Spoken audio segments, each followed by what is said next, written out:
the Hebrew letters are very interesting, and I when I got involved in this subject years ago, I kind of at one time, I didn't really care where it came from. I just was happy it was there because it was so beautiful. But I researched it later on in my life. I needed to research it because I needed to find out exactly where this guy Joseph got his information, and he got it basically from the Hebrew language. I can see that now, because I see a straight translation.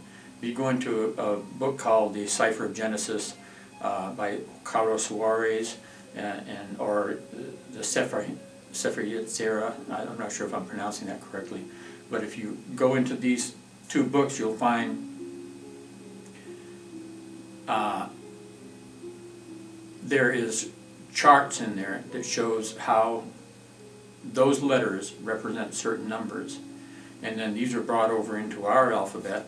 I'm not sure if that was done eons of time ago or if Joseph himself did it, but it was done, and so you see how it ends up, in our alphabet.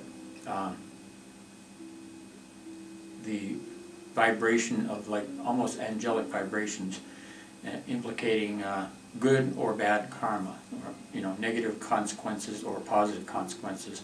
But the consequences actually end up to be what you make of it. In other words, you can be living through a letter of really a negative letter, and you may be a very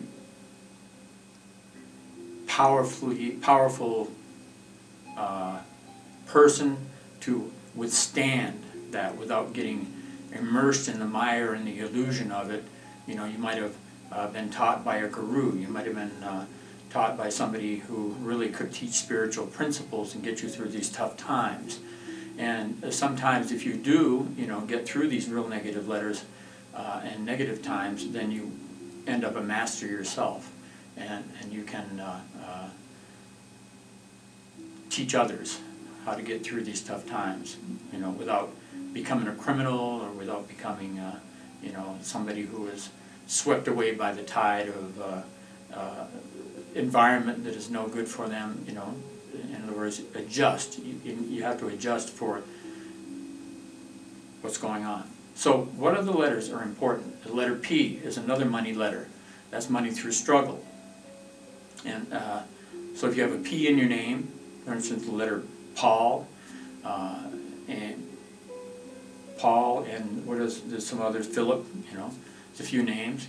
Also could indicate in a name, at the worst point, it can indicate blindness for a man, that's the very worst it could be, and it doesn't mean it's going to happen, but if negation were to build up in the name and everything like this, and you see everything, and all of a sudden this man is living through, the letter P, then, or it could reflect in somebody in his family's name. Somebody could be living in the letter P, and his dad goes blind. You know what I mean? So somehow or another, it affects them. That letter P. It doesn't mean everybody's going to go blind. It just means that could happen. It's more inclined to happen in that letter than any other. We'll put it that way. But it indicates struggle, and if you do struggle for success, then you will be very successful and with that later. So how do you find out again if you do have a P in your name or something? Like, when am I going to be in this P? Is it my first initial of my first name? My first name is Paul. Is it my first initial? Then that's not going to mean too much. It's going to affect your family more than you. But if your next or your middle name is Philip, then it's definitely going to have an effect on you. And so, or Pauline, if her name was Jane, Paulina, whatever, then the Paulina, when she gets into that name, when she lives in as far as that name and starts living in that P, it's going to have some kind of an effect on her that is going to create struggle for her, whether she wants it or not. In other words, if she wanted a free ride in this lifetime, not going to happen. The letter P.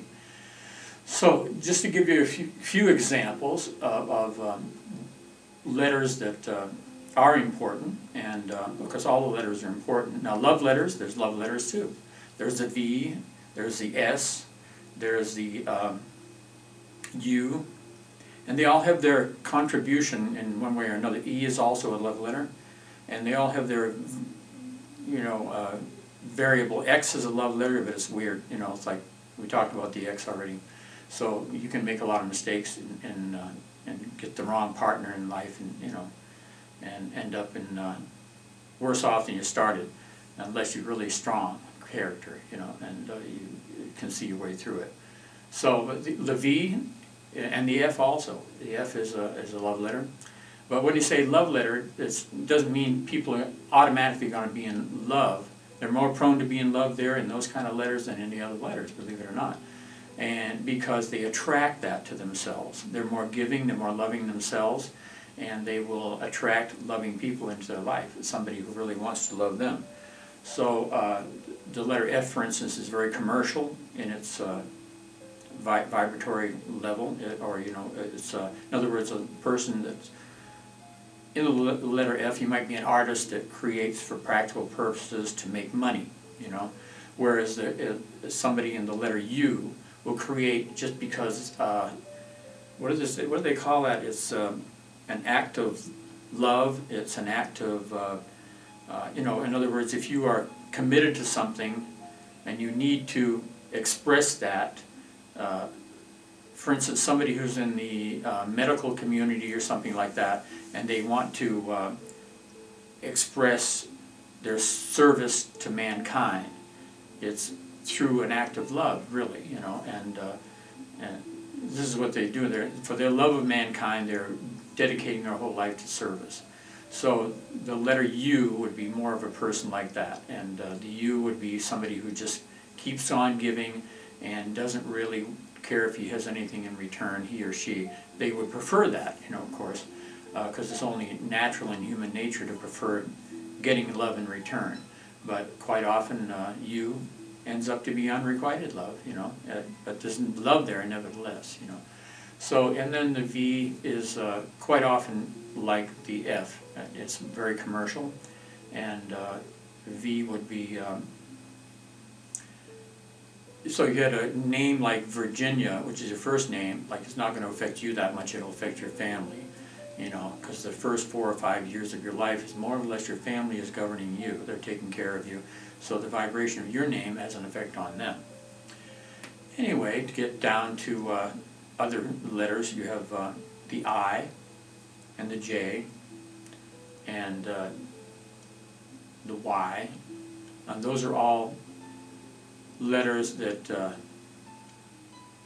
indicate they're not really going to make much progress in those letters. It's an E because you're in an easygoing vibration, you're not really out for struggle, stuff like that.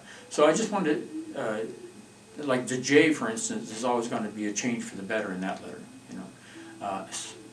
so if you're, for instance, Jose or James or John or something like that, when they have that for a first name, the change for the better, of course, will be for the family. And the family will be maybe move 2 or 3 times. Each time they move, they're going to better their position, bring more wealth into the house, get better places to live, get better jobs.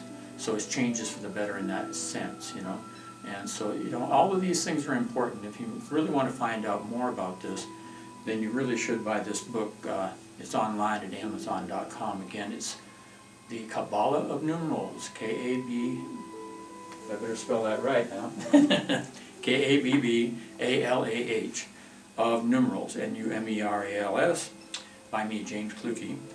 And it's all about vibration, sound, letters, names, and numbers. So anyway, thanks for listening today. I hope you enjoyed what I have to do. There's going to be more YouTubes coming along. I'm going to be doing more of these, teaching little things that I know about this, and also teaching other things that I know about the Kabbalah, which are along the line of spiritual things. So I hope you enjoyed this and are back for the next one. Thanks.